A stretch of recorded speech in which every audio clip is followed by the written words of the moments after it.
नमस्कार मित्रों, तो मौजूद हुए हैं आपके सामने हिमाचल प्रदेश की दिन भर की ताज़ा खबरों के साथ। तो आइए शुरू करते हैं बिना समय गवाए हुए नॉन स्टॉप ताज़ा खबरों के सिलसिले को। ऑरेंज अलर्ट के बीच बारिश जारी, नेशनल हाईवे समेत 31 सड़कें बंद, 126 विद्युत ट्रांसफार्मर ठप। हिमाचल प्रदेश में आज ऑरेंज अलर्ट के बीच हुई बारिश से कई जगहों पर काफ़ी नुकसान हुआ है। प्रदेश में एक नेशनल हाईवे समेत कुल 31 सड़कें बंद हैं। बारिश के कारण 126 विद्युत ट्रांसफार्मर और 15 पेयजल योजनाएं भी ठप हो गई हैं। चंबा में भरमौर पठानकोट नेशनल हाईवे सहित 2 दर्जन सड़क मार्गों पर वाहनों के पहिए थम गए हैं। दूसरी ओर बात करें तो मक्की की फसल को भी नुकसान की सूचना है। किन्नौर में शलखर पंचायत में बाढ़ आने के बाद दूसरे दिन भी नेशनल हाईवे 5 बंद रहा। काजा और स्पीति के लोग संपर्क मार्ग बंद होने से लोग जान जोखिम में डालकर पैदल सफर करने के लिए मजबूर हैं। सामरिक महत्व की भानुपल्ली बिलासपुर रेल लाइन के लिए वन भूमि के चौथे फेज को सैद्धांतिक मंजूरी। भानुपल्ली बिलासपुर बैरी रेल लाइन के निर्माण के लिए वन भूमि के चौथे फेज को वन मंत्रालय के क्षेत्रीय अधिकार प्राप्त समिति REC की बैठक में सैद्धांतिक मंजूरी मिल गई है। अब प्रदेश सरकार बदियात से आगे बरमाणा तक 11 किलोमीटर रेल लाइन में इस्तेमाल होने वाली करीब 12 हेक्टेयर वन भूमि को होने वाले नुकसान की राशि का रिकॉर्ड तैयार करेगी। नए संसद भवन की इमारत में लगेगी मंडी के पांगना की मिट्टी।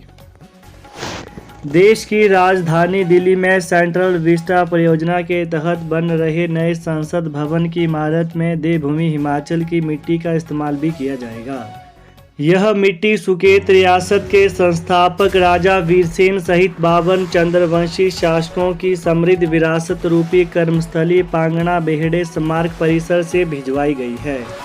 भाषा कला एवं संस्कृति विभाग की निदेशक डॉक्टर पंकज ललित ने मिट्टी भेजने की पुष्टि की है। दूसरी ओर भारत सरकार ने सभी राज्यों और केंद्र शासित प्रदेशों से 5-5 किलोग्राम मिट्टी मांगी है।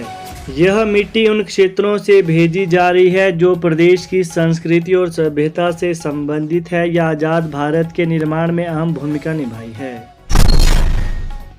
7 कबड्डी खिलाड़ियों को हर माह मिलेगी 10,000 रुपये डाइट मनी।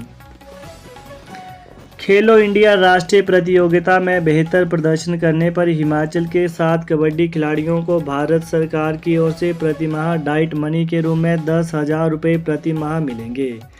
ऐसा पहली बार हुआ है जब हिमाचल के एक साथ 7 कबड्डी खिलाड़ी इसके पात्र होंगे। इसमें 6 खिलाड़ी BBN के हैं। इससे पहले हिमाचल की 3 महिला खिलाड़ियों को यह डाइट मनी मिलती है। दूसरी ओर बात करें तो हरियाणा के पंचकूला में हुए राष्ट्रीय मुकाबले में हिमाचल के लड़कों ने कबड्डी में गोल्ड जीता था। फाइनल मैच के दौरान खेलो इंडिया की ओर से चयनकर्ता इनके खेल की बारीकियों को भी देख रहे थे। इसके आधार पर मधाला के कुणाल मेहता, दभोटा के प्रियांश ठाकुर, मंडी के शिवांश ठाकुर, दभोटा के खमिंदर सिंह, खिलियां के रमन, पंजहेरा के विक्रम और कठीडू माजरा के लवप्रीत को यह डाइट मनी लगाई गई है।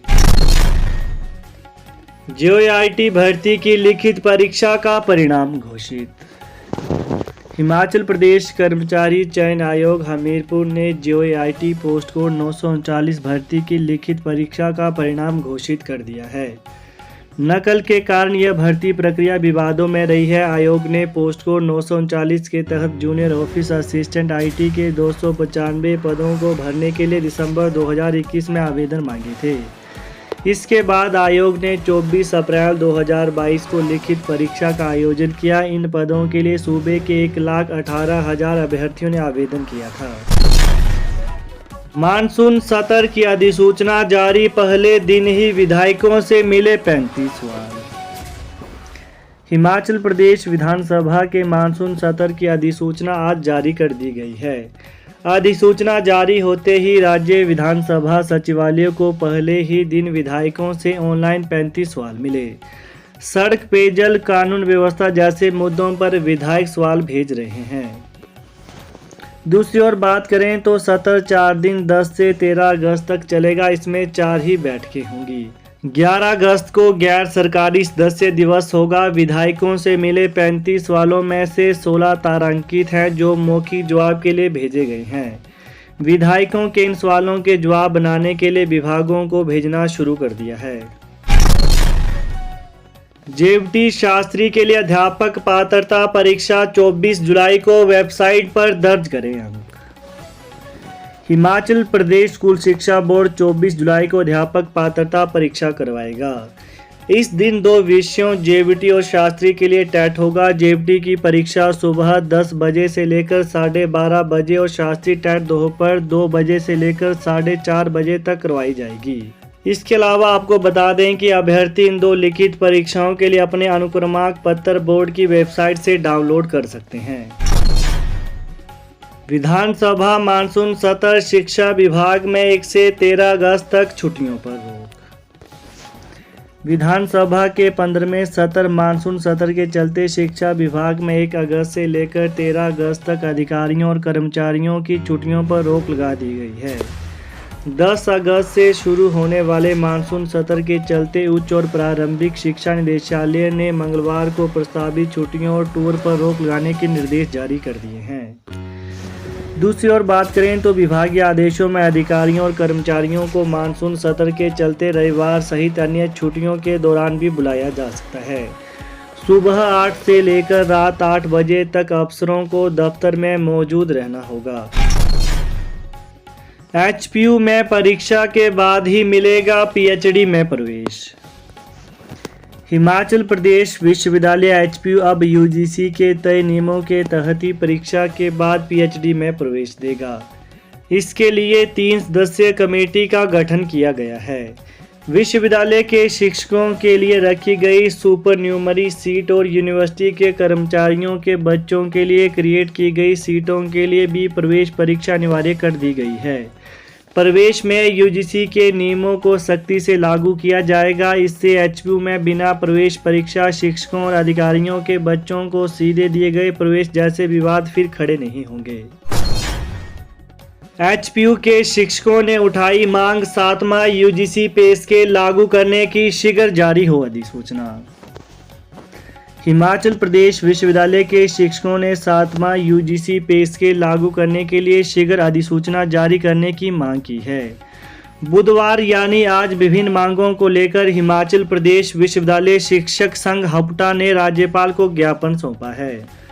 वहीं ज्ञापन के माध्यम से हिमाचल प्रदेश विश्वविद्यालय शिक्षक संघ के पदाधिकारियों ने पीएचडी व एमफिल इंक्रीमेंट्स बहाल करने, सुपर न्यूमरेरी सीट पर शिक्षकों को पीएचडी में प्रवेश देने के वर्तमान में लागू नियमों को जारी रखने की भी मांग उठाई है। 25% से कम परीक्षा परिणाम देने वाले शिक्षकों की रुक सकती है वार्षिक वेतन वृद्धि। 10वीं और 12वीं कक्षा की बोर्ड परीक्षाओं में 25% से कम परीक्षा परिणाम देने वाले शिक्षकों की वार्षिक वेतन वृद्धि रुक सकती है। इन कक्षाओं में विषयवार कम परीक्षा परिणाम देने वाले शिक्षकों पर कार्रवाई की तैयारी है।